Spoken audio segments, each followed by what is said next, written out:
You know what really grinds my gears? You know what really grinds my gears? You know what really grinds my gears? You know what really grinds my gears?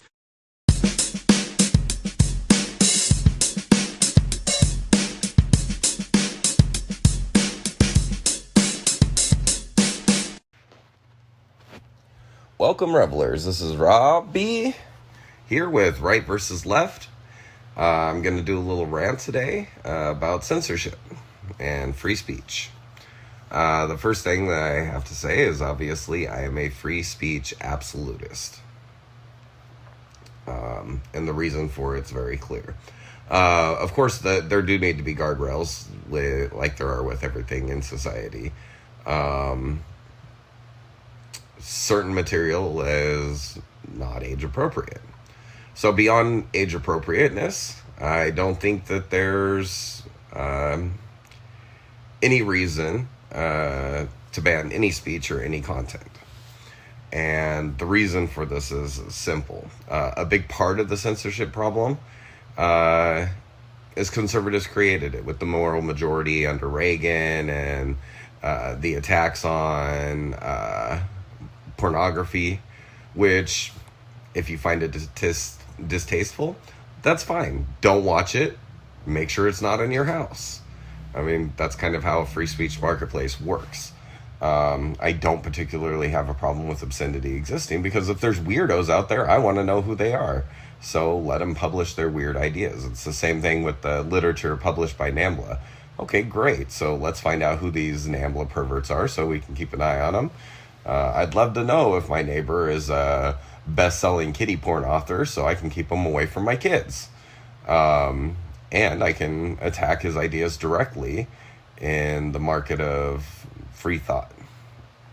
But it's gotten ridiculous to the point now where some of the books that we have conversations about banning are insane. Of Mice and Men, To Kill a Mockingbird, The Adventures of Huck Finn, The Color Purple, Catcher in the Rye, one that was crazy to me, Slaughterhouse-Five, A Clockwork Orange by Anthony Burgess.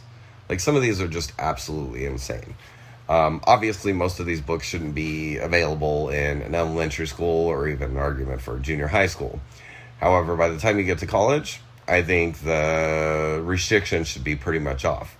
And the more controversial the book, the more I think it should be covered in literature classes, where we can be discussing the moral values and the underlying themes within the books.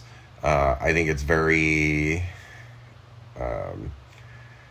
important to have discussions with The Adventures of Huckleberry Finn instead of banning it because it's racist. Talk about the racist undertones in it and the way culture was at the time instead of just trying to erase that part of culture. So the whole censorship thing silences not only your opponent, but it also ends up ultimately silencing your opinions as well. You shut down the conversation and you allow some of the weirdest weirdos to go hide in the background and have kind of an underground. And I think it's all wrong.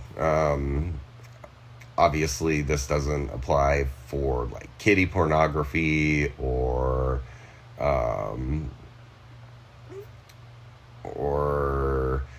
snuff films, stuff like that. That's just ridiculous because that's actually real depictions of real crime being committed. So outside of that, there shouldn't be any limitation on speech. There shouldn't be any limitation on content. We're supposed to be a free society, and we need to get back to the tenets of a free society.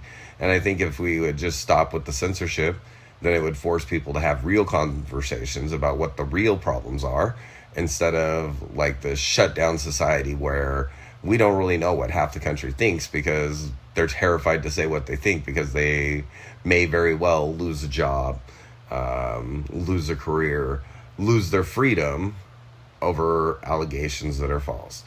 And if somebody has a point, then they should be allowed to make it, and the opposing party gets to voice their point of view.